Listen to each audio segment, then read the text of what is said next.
We're all too familiar with cringe compilations online. Arigato! Chalky cat meal.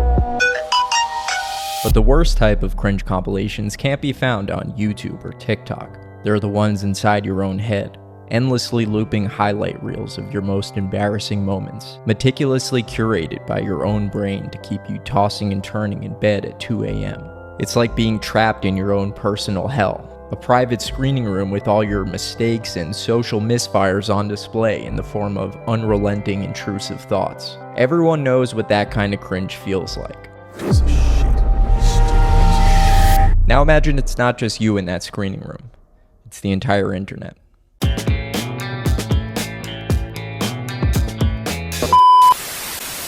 So what exactly is cringe? It might seem like a pointless exercise to define one of the internet's favorite insults, but like any term as ubiquitous as cringe or woke, the more it spreads, the more its meaning warps. Everyone uses it, but not everyone means the same thing when they do.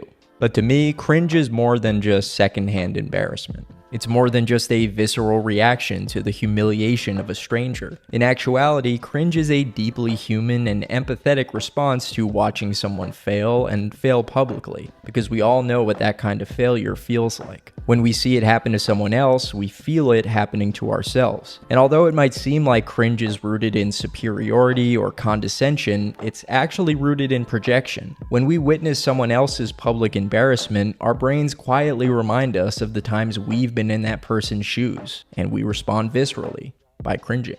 But recognizing that cringe is universal and that none of us are above it is too uncomfortable for some people. So instead, they respond with mockery and hostility when confronted with it. Certain content creators and artists have been posting cringe so religiously that their online personas have become synonymous with the term itself. People like Jojo Siwa, the Costco guys, Trisha Paytas, and Nikocado Avocado have built successful careers by turning cringe into a content model and spinning the internet hate spiral into gold. Sometimes internet personalities are eventually able to parlay their cringe-coded careers into ironic rebrands, allowing a new subset of fans to recontextualize their output. Trisha Paytas was one of the most controversial and cringy content creators on the platform for years, but after her short-lived collaboration with the H3 Podcast Network showcased her persona in a more self-aware light, she's since gained more social purchase with Gen Z, even if much of it is tongue-in-cheek. In the case of the Costco guys, an entire family of treat-loving Floridians was labeled as wholesome cringe by the internet within weeks of their first. But through the dense fog of Costco cringe in the Boca Raton air, a genuine superstar was born. The Rizzler. Like Harry Styles, Beyonce, and Michael Jackson before him, the solo project would soon come to outshine the group. Not only was the Rizzler able to distance himself from his bargain bin Costco cringe roots, but even more impressively, he was able to chart his own course through minor internet stardom without the shackles of the boom meter holding him down.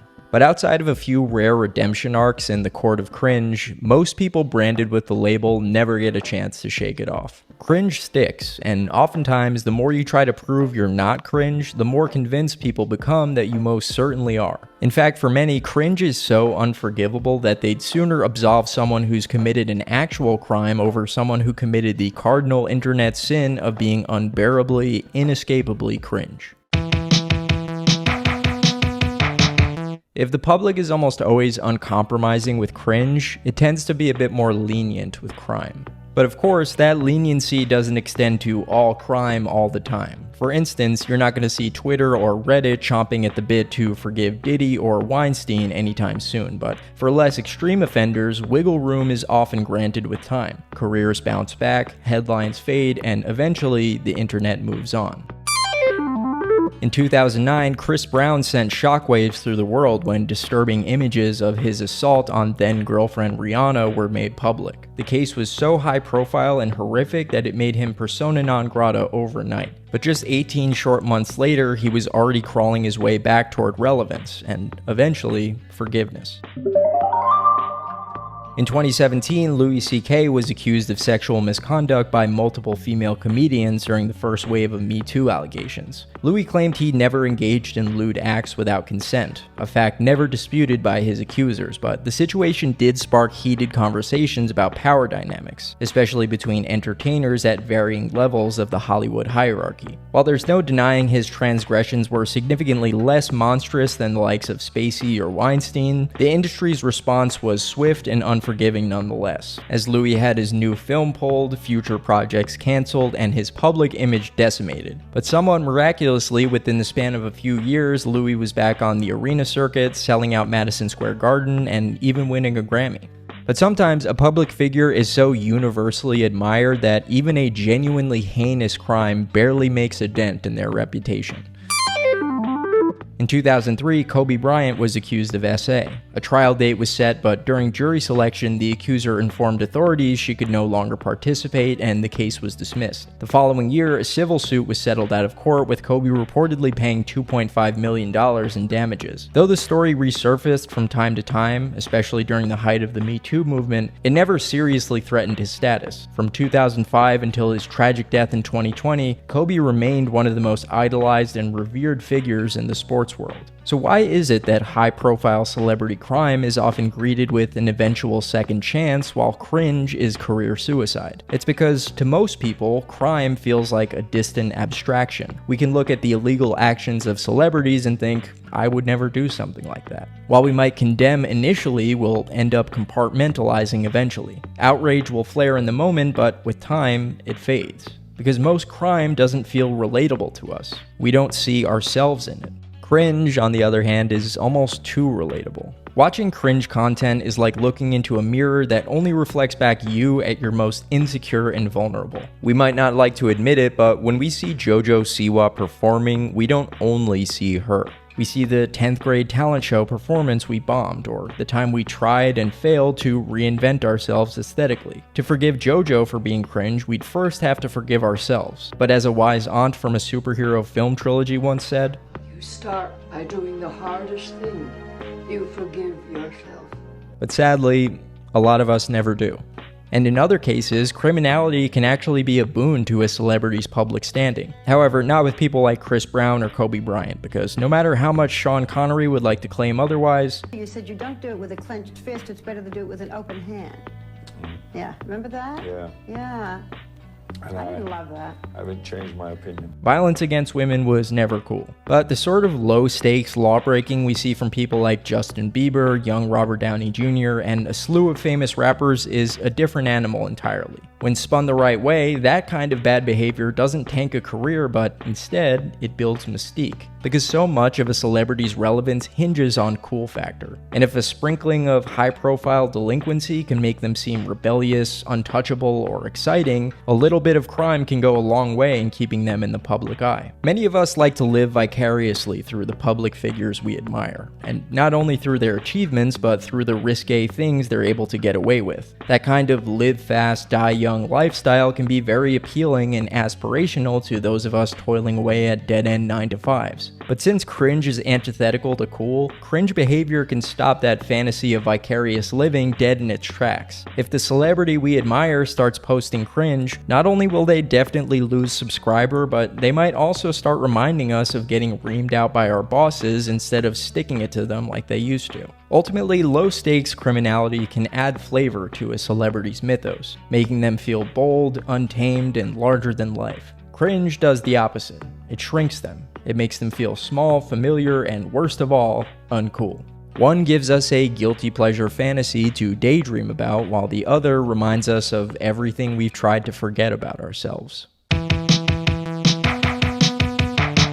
Cringe isn't only an insult, it's also a business model. And in 2025, business is booming. Content algorithms don't care whether viewers are seeking value or secondhand embarrassment. They only prioritize clicks and engagement, which means channels who post cringe can rake in just as much ad revenue as those posting cool. For content creators, audience building is a cycle of expectation and reward. Over time, creators establish a clear idea of what their audience expects from them, ranging from style, tone, to scope of interest. In return, viewers are rewarded with content that meets those expectations, reinforcing their loyalty and prompting them to keep coming back for more. This feedback loop solidifies the creator's niche, but it can also trap them in a narrow creative space where deviation risks alienating their core audience. Now, this is a manageable problem if you're a high-value content creator with an audience primed to unironically enjoy your work based on its own merits. But if you're a creator who specializes in cringe, this is no longer a problem, but a catastrophe. Because if your audience starts to expect cringe from you, your livelihood becomes dependent on finding new and engaging ways to reinterpret and regurgitate your most humiliating moments. The content creator gets trapped in a vicious cycle in which the more the audience hates and berates them, the more relevant and profitable their channel becomes. Nobody starts a YouTube channel to become a one-stop shop for schadenfreude, but thanks to the increasing demand for cringe content online these days, that's exactly what thousands of channels have been reduced to.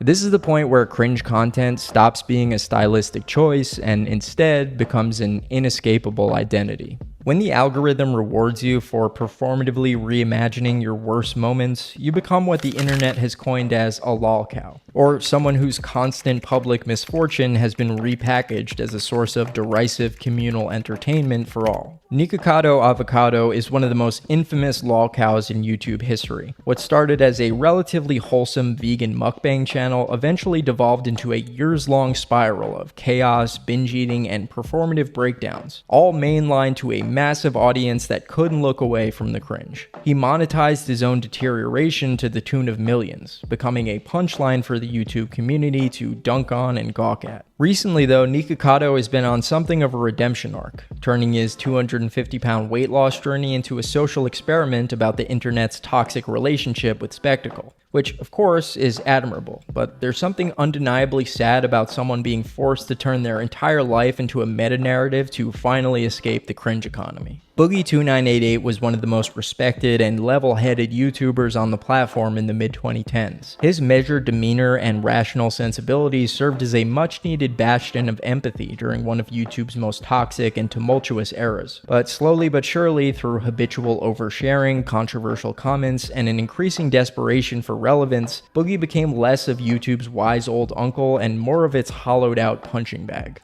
The cringe economy is symptomatic of our innate inability to ever look away from a situation turned sour. Like rubberneckers on the highway, we're simply too invested in the drama of it all to mind our own business. And in turn, the content creators are more than happy to oblige us with a steady supply of car crashes. But the problem with confusing real people for crash sites to gawk at is that it depreciates the humanity of all parties involved. The content creators become dunk tank clowns trapped in a cycle of monetized humiliation, and the viewers become heartless spectators who'd rather watch them drown than actually get better. There has to be a better way.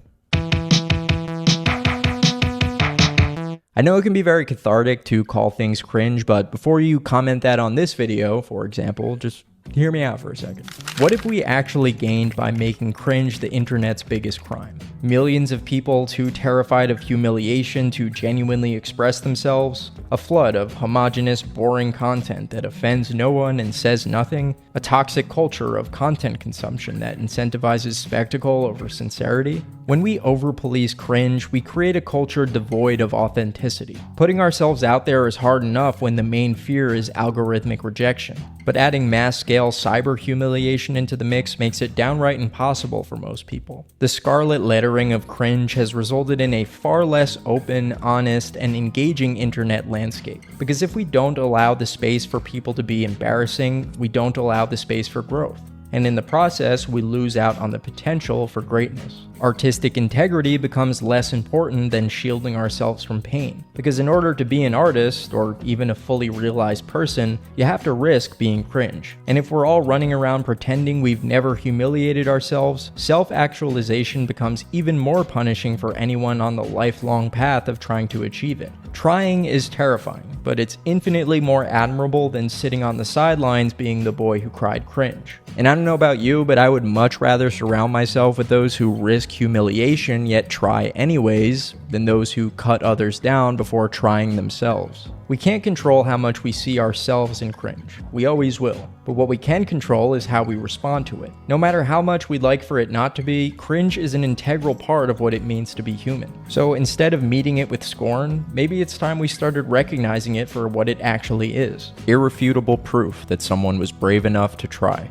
So as always, thanks so much to everyone who made it this far. Like and subscribe for more content like this, and I'll catch y'all soon.